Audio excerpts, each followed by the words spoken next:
Hey everybody, it's me, Angel Benton, and it is time for another edition of Angel Sudsy Recap, where we delve into the world of daytime television and we do a few reality shows on the side. And today, the show that we're doing is General Hospital. But before we get into General Hospital, so I'm enjoying a nice bottle of strawberry ramen. And I obviously enjoyed it a lot because it's empty, but it reminds me of the time 10 years ago, Jesus Christ, 10 years ago. But take note, Joey Graceffa, who had difficulty remembering something from 6 years ago. This is how you remember something from 10 years ago. So 10 years ago, I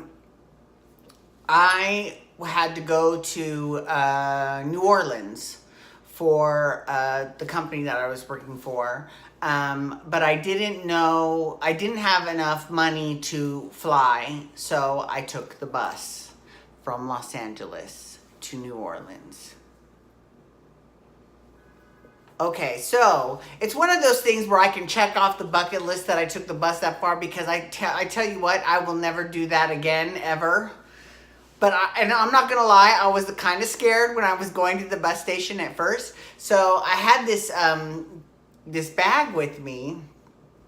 It was just like a backpack, and I kept inside of it, I kept a clear ramen bottle, but it was empty, just like this one is, but I kept it in the bag. And the reason why was because it's got see the way that the bottle is shaped, it's got just enough grip that I could really break it and cut a bitch if someone tried something with me, but I couldn't bring on a weapon, right? Because this was like, it wasn't that long after 9/11, so it was only 2008, so it was only 7 years later, so there still was a lot of security, even at bus stops. And let me tell you, the dregs of humanity ride the bus that far. And I'll be the first to admit that I was a dreg of humanity, trust.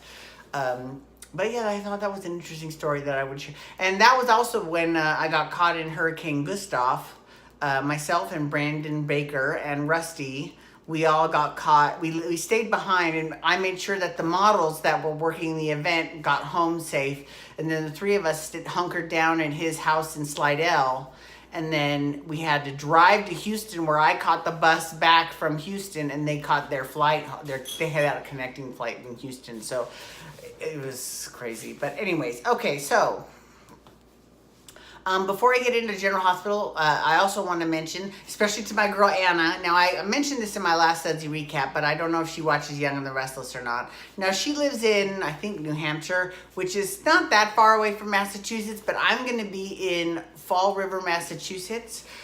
She keeps trying to get me to go to this William DeVry main event, but because I have to do airfare, hotel, rental car. I mean, that would be a lot. I'm not quite sure that I can handle that. So, but if you want to hang out, come see me in Fall River, Massachusetts. Okay, so, all right. Okay, General Hospital. So this week on General Hospital, or the week that I just watched, was interesting. Carly is in Ferncliff, and Jason at first gives her a burner phone, and he's like, just take the fucking goddamn phone and just hide it. Make sure you don't get that. Make sure you don't get that phone. Make sure they don't get that phone. So she takes the phone, and then it was a good thing he did that, because the next day, Nurse Mary Pat fired him. Okay, so I'm glad I brought up Nurse Mary Pat, because I want to mention something about Nurse Mary Pat. Because the actress that plays her, I think her name is Patricia Bethune, I think. She's so nice, and she's so funny. And the thing I love about her is that you can tell she's having a delicious time playing this evil character, right? The difference between, and people are saying, and I'm sure a lot of people that are watching this are thinking, well, yeah, but you hate Nelle, and she's deliciously evil. No, she's not deliciously evil. Deliciously evil is like over the top, campy, mustache twirling, kind of like Nurse Mary Pat is. And Nurse Mary Pat, let's be real, she's not going to be on the show she's not a full-time character. She's just recurring, right? So we don't have to get too invested in her. So she plays her part to perfection. Nelle has been on the show for over a year, and so we've been kind of getting attached to her, or actually we should have been getting attached to her, and they should have at least showed us some redeeming qualities of hers, and they haven't shown us any. So that's what makes me frustrated. Now, later on in this week that I just watched, Ava and Franco had a meeting about Dr. Bench. First of all, I love that they're still friends. I love that. And I love that Franco has still maintained his relationship with Kiki, even though he found out he's not Kiki's father. He still acts like Kiki's father, which is really, that's kind of sort of cool. I really think that's really cool. So Kiki and Ava have Franco and Ava have this lunch meeting where, Ava's like, so we could do a medically induced heart attack. We could do a kind of poison that you find in the lab. We could do, she was serious. She was thinking of all these ways that they could off him. And Franco, believe it or not, was like, we need to let the courts get their justice. I mean, let the courts let Kiki have her justice, because we have to do things the right way first. And they was like, okay, but if they don't, then we'll make sure Dr. Bench gets his justice.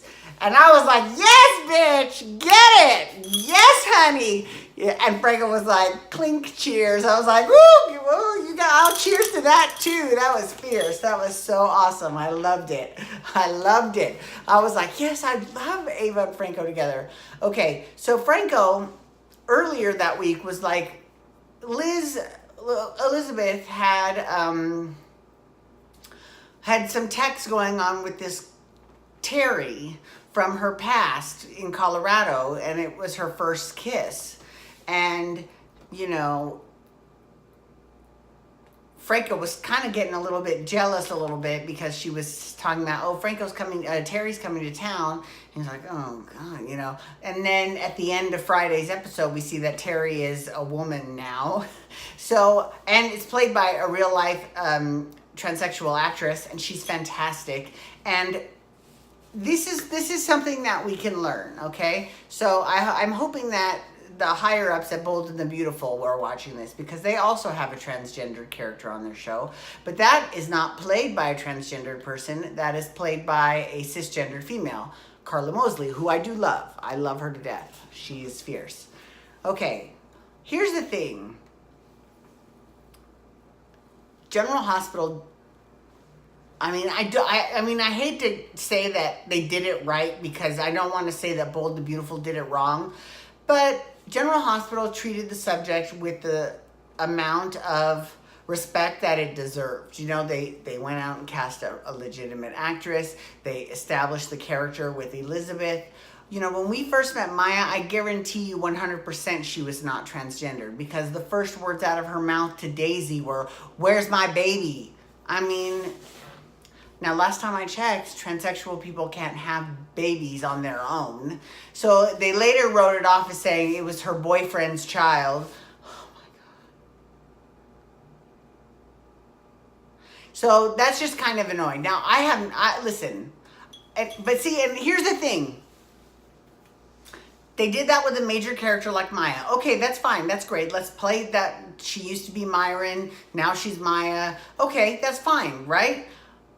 But that was it. When The Secret first came out, we saw her taking hormones. We saw her, doing all sorts of things. And that we don't see any of it all anymore. So, okay. That just kind of makes me scratch my head and go, okay, well, whatever. It's the marble, and see there's a marble inside and it's making a lot of noise. I want to move it. Okay. So yeah, I don't really, just that's something that Bold and Beautiful can learn from General Hospital, is that they have actually done this transsexual storyline correctly. This is the way and I'm sure Franco, once he sees who it is, will be like, oh my goodness, why was I so, jealous,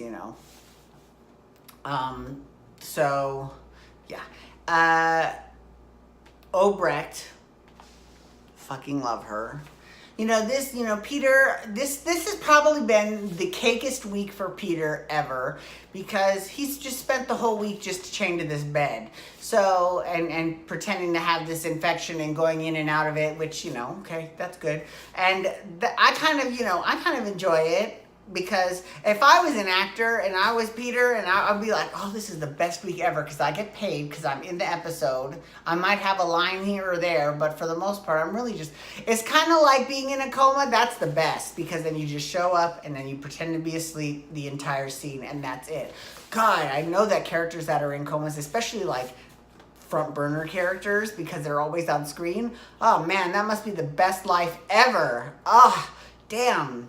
And they all look great too. Like anytime anyone, even though, like for example, even though Peter has been chained up in this cabin in the woods for weeks, he still looks incredible. Like he still looks great. The best example of this was Chloe on Days of Our Lives. After she was poisoned, she still looked like gorgeous. And when she had her face, she just had like one little scar, and it was just like so ridiculous. But because when I was in the hospital, I guarantee you, I did not look like anybody on a soap opera at all. I looked like raw ass. Like I looked like death. Whatever.